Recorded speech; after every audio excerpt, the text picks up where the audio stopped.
Hello student, welcome you in online class and this is geography chapter drainage. Drainage chapter is going on in geography and in the starting in this chapter we have already discussed about the Himalayan rivers, peninsular rivers. इनको हमने अच्छे से explain किया है and today is our topic is the lakes. आज हम इस topic में लेक की बात करेंगे, रिवर की बात करेंगे जो हमारे इम्पोर्टेंट रिवर्स हैं. And in the starting I will tell you something about the lakes. Student, you know very well the valley of Kashmir and you have already listened about the famous Dal Lake, the houseboat and the shikaras which attract thousands of tourists every year. Am I right? Kashmir की जब हम बात करते हैं तो सबसे पहले हमारे माइंड में आती है डल लेक, वहाँ की जो बहुत फेमस है, वहाँ के हाउस बोट शिकाराज. और इसी की वजह से, इन लेक्स की वजह से ही वहाँ इतना ज़्यादा टूरिस्ट हैं, इतना अट्रैक्शन है. एवरी ईयर बहुत सारे हमारे टूरिस्ट वहाँ पर आते हैं घूमने के लिए. Similarly, you may have visited some other tourist spot near a lake and enjoyed boating, swimming and other water games. Can you imagine? बहुत सारी चीज़ें हैं. इसके अलावा कश्मीर की तो बात हमने की, अदर पार्ट भी इंडिया में ऐसे हैं जहाँ बहुत सारी लेक्स हैं, वहाँ आप स्विमिंग करते हैं, बोटिंग करते हैं, बहुत सारे there are so many water games enjoyed by you. Imagine that if Srinagar, Nainital and other tourist places did not have a lake, would they have been as attractive as they are today? क्या वो real में इतने attractive हो सकते थे जितने कि आज हैं? इमेजिन करिए. ओबियसली नो, क्योंकि उनकी beauty only and only depends on the lakes, हमारी लेक्स पर ही डिपेंड करती है. Have you ever tried to know the importance of lakes in making a place attractive to tourist? जो लेक्स हैं ये एक अट्रैक्टिव प्लेस बनाते हैं टूरिस्ट के लिए और टूरिस्ट वहाँ बार बार जाना चाहते हैं, बार बार अट्रैक्ट होते हैं उस प्लेस से. ह्यूमन बीइंग के लिए भी लेक्स जो है बहुत सारे तरीक़ों से इम्पॉर्टेंट हुई है. और वाटर तो ह्यूमन बीइंग की स्टार्टिंग के लिए हमारी बेसिक नीड है. आप लोगों ने अगर हिस्ट्री में देखा है तो जितनी भी मेन सिविलाइजेशन हैं वो हमारे near the water bodies, near the water, lakes, ponds, rivers, canals, इन्हीं के आसपास डेवलप हुई हैं. We are talking about the India. India has many lakes. These differ from each other in the size and other characteristics. Size में अलग हैं, कुछ natural हैं हमारी, कुछ मैन मेड हैं हमारी, कुछ सीजनल लेक्स हैं. इनके बारे में हम आज इस टॉपिक में डिस्कस करेंगे. Most lakes are permanent. Permanent means whole year full of water, पूरे साल पानी भरा रहता है. जैसे आपने रिवर्स के बारे में पढ़ा था, same as Himalayan rivers are the permanent, the full of water, पूरे साल उनमें पानी भरा रहता है क्योंकि उनका सोर्स क्या है? Melting snow. Some contain water only during the rainy season. कुछ लेक्स ऐसी हैं कि केवल रेनी सीजन में ही वो फुल ऑफ वाटर होती हैं, अदर टाइम वो ड्राई हो जाती हैं. लाइक अ पेनिनसुलर रिवर. कुछ याद आ रहा है आप लोगों को प्रीवियस वीडियो का कि जो हमारी पेनिनसुलर रिवर हैं सेम एज कि वो रेनी सीजन में हमारी फुल ऑफ वाटर होती हैं, अदरवाइज़ वो ड्राई होती हैं.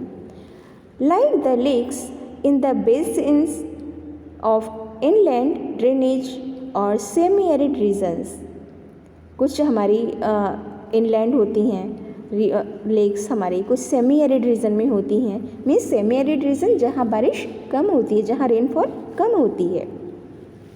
These are some of the lakes which are the result of the action of glaciers and ice sheet.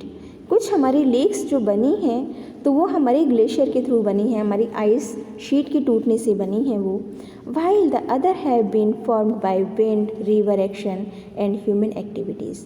और जो हमारी अदर लेक्स हैं वो विंड के द्वारा, हवा के द्वारा, वो रिवर एक्शन के द्वारा, रिवर का वो चेंज हो गया या कुछ इस तरह से बनती हैं।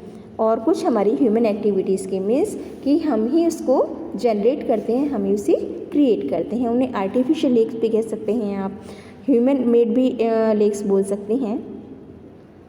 A meandering river across a flood plain forms cut offs that later develop in oxbow lakes. कुछ जो हमारी रिवर, जो फ्लड प्लेन एरियाज़ हैं, वहाँ पर आपने देखा होगा कि ऑक्सबो लेक्स हमारी अक्सर जनरेट हो जाती हैं, क्रिएट हो जाती हैं। Spits and bars from lagoon in the coastal areas. Lagoon word आप लोगों का सुना हुआ होगा। Lagoon means the salty water lake. जो सॉल्टी वाटर लेक होती हैं उनको हम लेगून के नाम से जानते हैं। लेगून मीन्स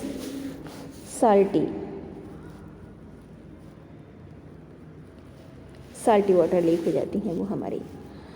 अब इसमें हम फर्स्ट बात करते हैं, जैसे कि हमारी हो गई चिलिका लेक, काफ़ी फेमस है हमारी, पुलिकेट लेक्स है ना, कोलूरू लेक। तो ये हमारी कैसी लेक हैं जिनके बारे में हम बात कर रहे हैं। Lakes in the region of inland drainage are sometimes seasonal. जो हमारे इनलैंड ड्रेनेज से बनती हैं वो हमारी सीजनल हैं। इसमें से कुछ for example sambar lake in Rajasthan, नाम सुना होगा आपने। Sambar lake is very famous lake of India and belong the Rajasthan, the semi arid area which is a salt water lake. अब कैसी लेक है ये हमारी सांभर लेक? सॉल्टी लेक है। It's water is used for producing salt. अब salty water का हम क्या यूज़ कर सकते हैं? जैसे हमारा सी वाटर है, उसका क्या यूज़ है हमारे कोस्टल एरियाज़ में? We make the salt from the salty water और the sea water. Most of the fresh water lakes are in the Himalayan rivers. जो हमारी ये फ्रेश वाटर लेक्स हैं ये हमारी हिमालयन रीजन से आती हैं। They are the of glacial origin. Glacier से ही हमारी ओरिजिनेट होती हैं। और अगर हम दूसरे वर्ड में कहें, in the other words, they form when glaciers dug out a basin which was later fulfil with snow melt. Means जो ग्लेशियर को खोदकर जो वहाँ स्पेस हो जाता है इस तरह से, तो उस स्पेस में जो मेल्टिंग वाटर है फिर वो धीरे धीरे स्नो मेल्ट होकर वहाँ पर इकट्ठा हो जाता है पानी, और वो हमारी लेक के फॉर्म में आ जाता है। विच was later fulfil the snow melt, जो स्नो मेल्ट के बाद में फुल हो जाती है। The Wular lake in Jammu and Kashmir in contrast is the result of the tectonic activity. आप लोगों ने ये सेकंड चैप्टर में पढ़ा होगा ज्योग्राफी की, टेक्टोनिक एक्टिविटी। तो जो हमारी कश्मीर की वुलर लेक है वो टेक्टोनिक एक्टिविटी के कारण ही बनी है। It's clear student? It is the largest freshwater lake of India. Wular Lake is the largest freshwater lake in India. Freshwater की हमारी कौन सी हो गई? हमारी ये Wular lake is the fresh largest lake. और अगर हम बात करते हैं सॉल्टी वाटर की तो हमारी Chilika lake is the largest.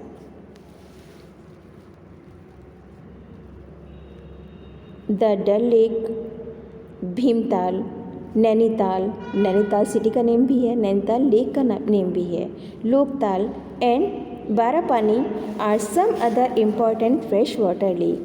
Fresh water lake क्या होता है? फ्रेश वाटर क्या होता है? जिसे हम पी सकते हैं, जिसे हम अपनी डेली यूज़ में यूज़ कर सकते हैं। जो वाटर हम यूज़ करते हैं वो फ्रेश वाटर ही होता है, उसे सॉफ्ट वाटर भी कहा जाता है।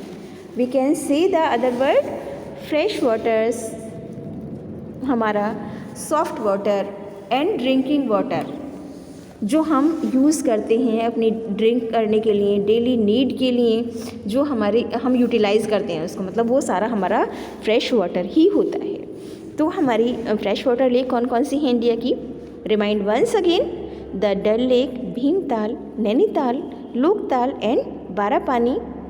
These are some important freshwater lakes of India. Apart from natural lakes, some are the man made, human made. जैसे मैंने स्टार्टिंग में बताया था कि आर्टिफिशियल लेक भी कहते हैं हम उन्हें, जो है मैन मेड भी कहते हैं. उसका बेस्ट एग्जांपल है हमारा गुरु गोविंद सागर. गुरु गोविंद सागर जो लेक है हमारी, ये हमारी मैन मेड है. ये ह्यूमन एक्टिविटीज़ के थ्रू बनी है हमारी, जहाँ पर हमारा भाखड़ा नांगल प्रोजेक्ट चलता है. ये प्रोजेक्ट कैसा है हमारा? Generation of hydel power. ये हमारी हाइड्रल इलेक्ट्रिसिटी को जनरेट करता है. तो ये कौन सा था हमारा? Guru Gobind Sagar is the man made lakes of India.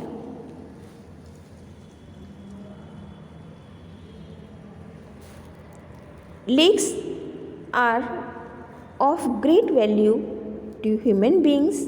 A lake help to regulate the flow of a river.